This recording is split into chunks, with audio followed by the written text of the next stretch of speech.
Just a quick warning that I'm unlikely to be as entertaining as James, but we're going to forge ahead anyway.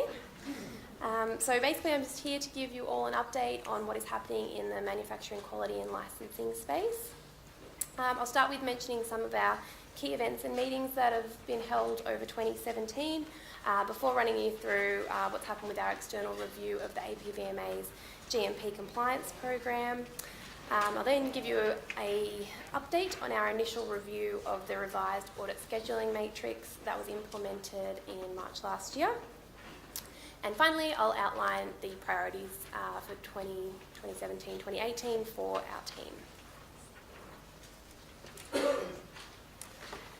So far this year, we've held a number of important meetings with our auditors and industry stakeholders. The meetings tied in with the finalisation of the GMP review, so that was one of the key subjects that we discussed at these meetings. I'll go into that in a little bit. The first meeting of the year was our MLS ILC meeting. This meeting is used to discuss general issues from our auditors, manufacturers, and also from the APVMA's perspective. Our second major meeting of the year was our annual auditors workshop. This was held in May. These workshops provide a really good opportunity for our team to interact with the auditors that they deal with on a day-to-day basis who live all around Australia. This year we ran a workshop on our current GMP code and sought the views of our experts in determining where the gaps are, how significant they might be, and what we need going forward. In May we also held the first meeting of the industry steering group for the GMP review.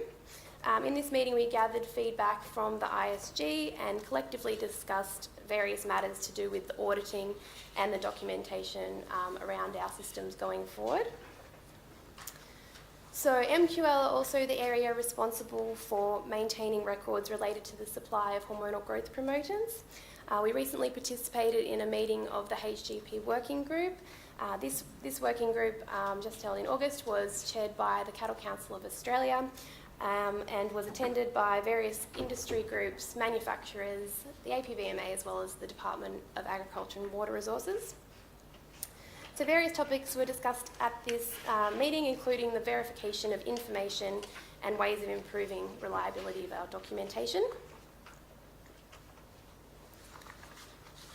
Okay, so now for an update on our GMP review. So in June last year, the APVMA engaged some external consultants to undertake a review of the APVMA's GMP compliance program. So for a little bit of background, the APVMA currently operates a third-party auditing model whereby the manufacturers of veterinary chemical products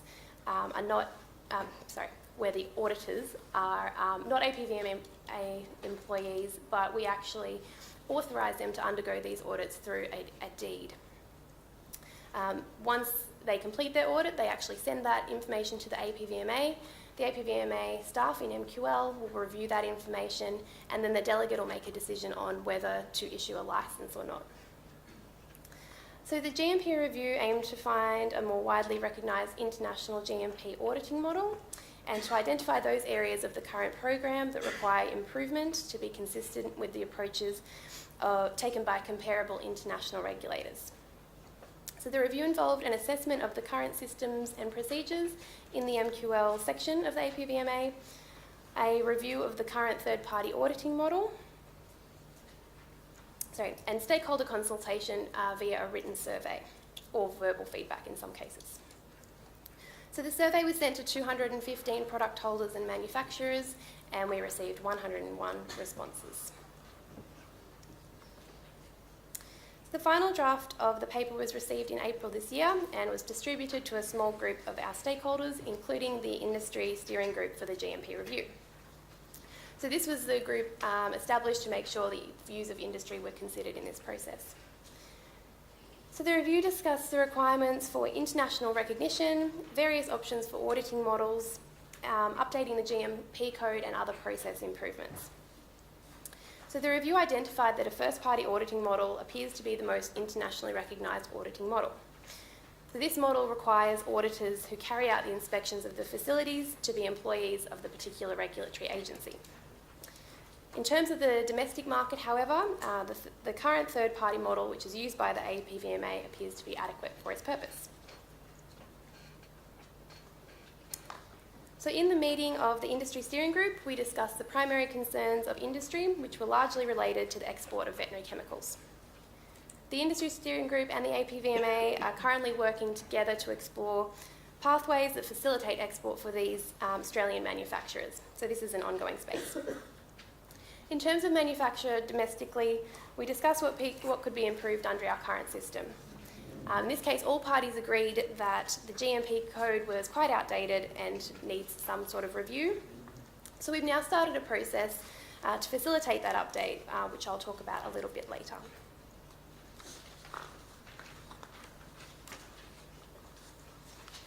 So just quickly, I wanted to provide you with an update on our revised risk-based audit schedule, which was implemented last year.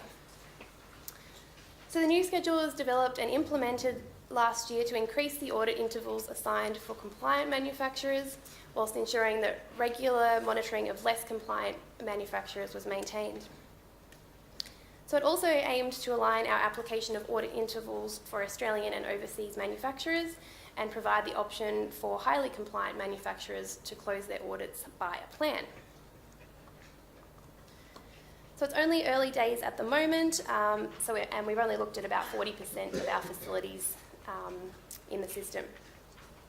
So the initial results do suggest that some improvement in compliance has occurred across the industry.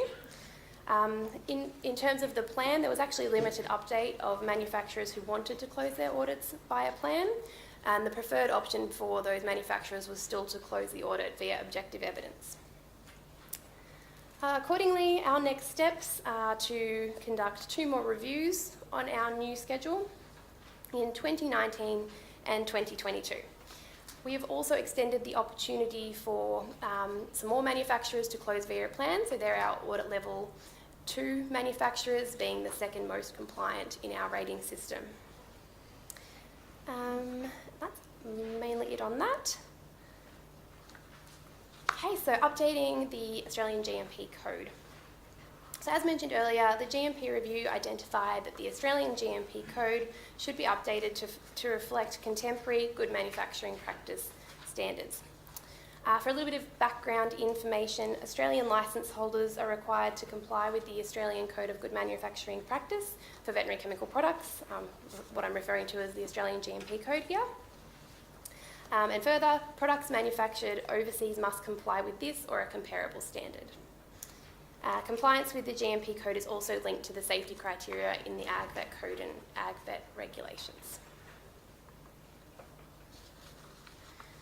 So in our consideration, the potential update of the GMP code was discussed with our MLS ILC group, APVMA authorised auditors, and also our industry steering group for the GMP review.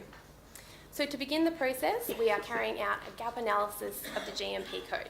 So what this means is that we are seeking to identify what is missing from our current code, what requires updating in comparison to comparable international GMP standards.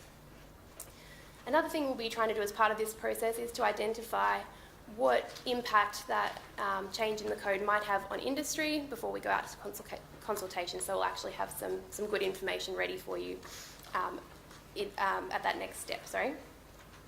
So that is the process. Once we complete this, we'll be going out to consultation. The feedback we received from our steering group was that while they're happy for this to go ahead, there needs to be ample time to actually go through with these changes, ample consultation, and a transitional period when this actually goes ahead.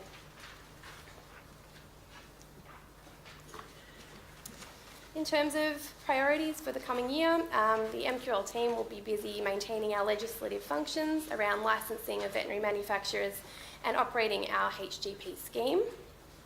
In addition, we'll be progressing the gap analysis project and also the update of the GMP code once that's complete. We'll also be working to identify process efficiencies as we can, which will improve just the general day-to-day efficiency of our business. And thank you for listening.